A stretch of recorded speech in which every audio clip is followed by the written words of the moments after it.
Assalamualaikum warahmatullahi wabarakatuh. Halo adik-adik. Nah, hari ini kita akan belajar tentang penerapan persamaan garis lurus dalam kehidupan sehari-hari. Nah, setelah pembelajaran kita hari ini, kalian diharapkan dapat mengidentifikasi situasi nyata yang dapat dimodelkan dengan persamaan garis lurus. Kalian juga dapat menyelesaikan masalah tersebut dengan menggunakan persamaan garis lurus. Nah, langsung saja kita masuk ke materi. Nah, persamaan garis lurus dapat digunakan untuk memodelkan hubungan antara dua variabel. Biasanya berbentuk hubungan antara jarak waktu, posisi kecepatan, atau titik-titik pada bidang koordinat.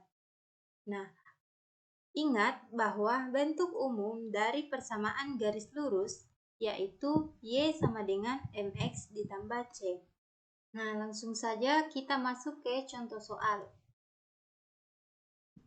Misalkan, sebuah mobil berangkat dari kota A, saat 1 jam perjalanan, mobil sudah menempuh jarak 60 km.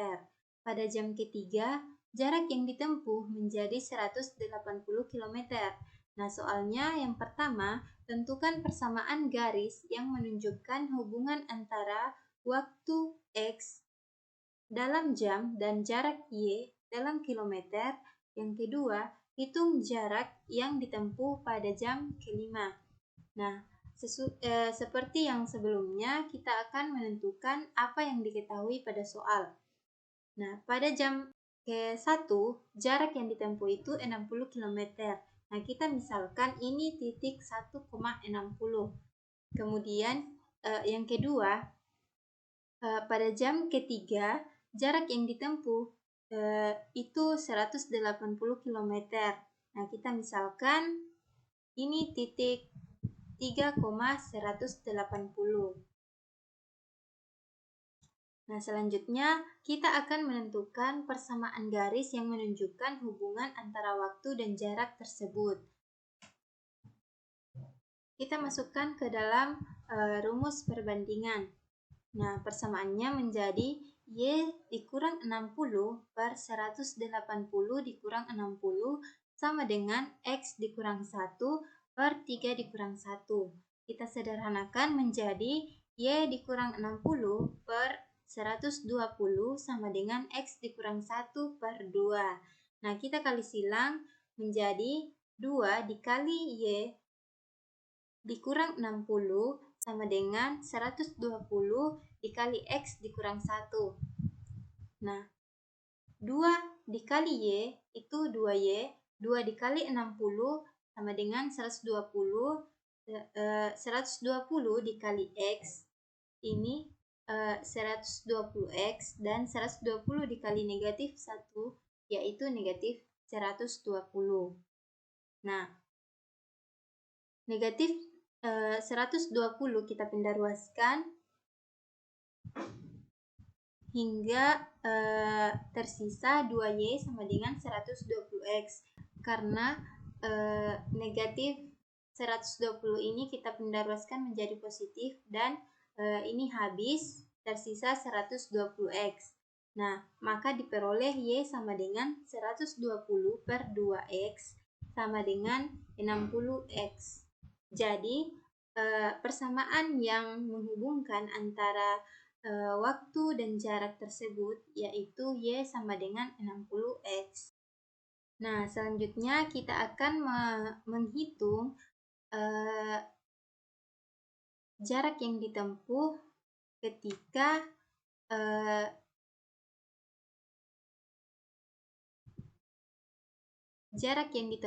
saat jam kelima dengan menggunakan persamaan Y sama dengan 60X.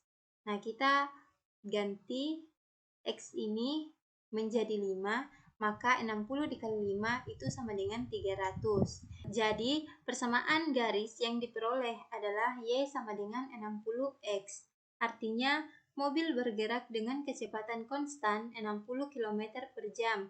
Dan pada jam kelima diperoleh Y sama dengan 300. Artinya, setelah 5 jam perjalanan, mobil telah menempuh jarak sejauh 300 km dari kota A. Nah, selanjutnya kita lanjut ke contoh kedua. Diketahui titik-titik K negatif 2,1, titik L 2,3, dan titik M 2, negatif 1. Nah, soalnya yang pertama, tentukan persamaan garis yang melalui titik K dan L. Yang kedua, tentukan persamaan garis yang melalui titik K dan M. Yang ketiga, apakah kedua garis tersebut sejajar tegak lurus atau tidak keduanya? Nah, langsung saja kita masuk ke langkah penyelesaian. Yang pertama kita tuliskan apa yang diketahui di soal. Nah, yang diketahui itu titik K negatif 2,1, titik L 2,3, dan titik M 2, negatif 1.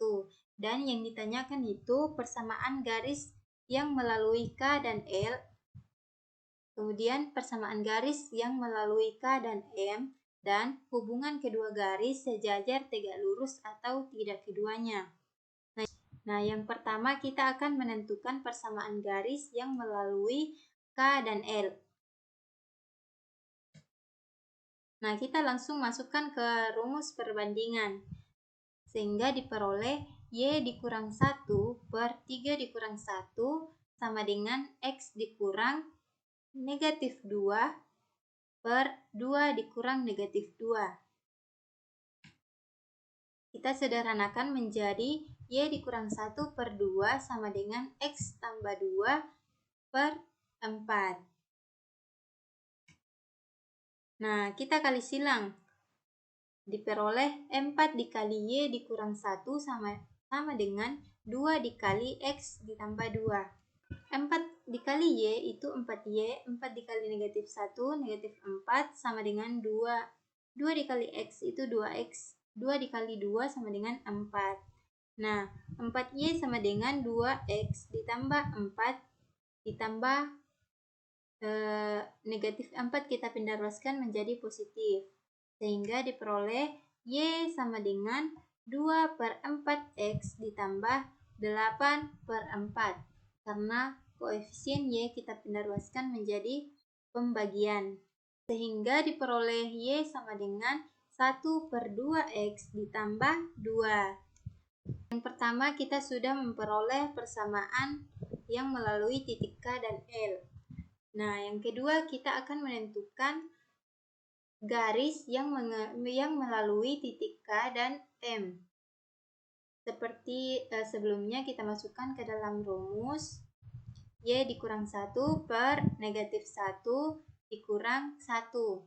X sama dengan X dikurang negatif 2 per 2 dikurang negatif 2.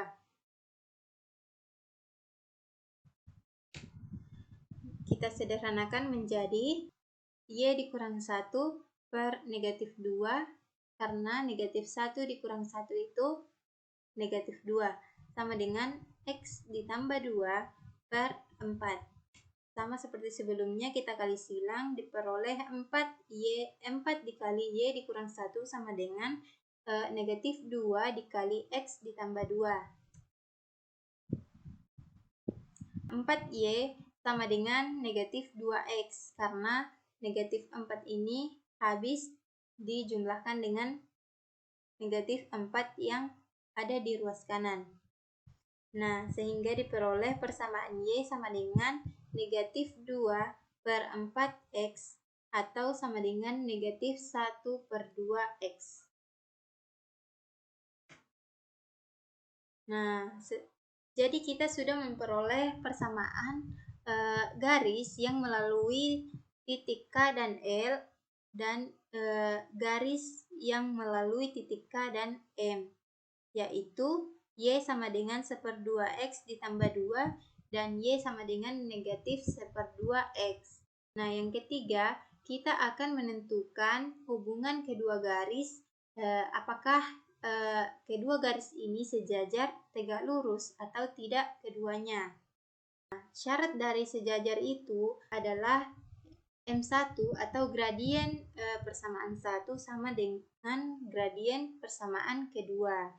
Sedangkan syarat untuk garis tegak lurus yaitu gradien persamaan pertama dikali gradien persamaan kedua itu hasilnya akan menjadi negatif 1.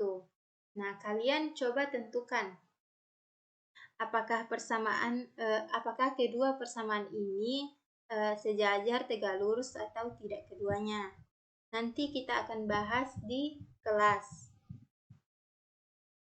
Nah, mungkin cukup sekian untuk pertemuan kali ini. Semoga apa yang kita pelajari dapat kalian pahami dengan baik, dan jika ada yang ingin ditanyakan, kalian bisa tanyakan di kelas atau di grup kelas.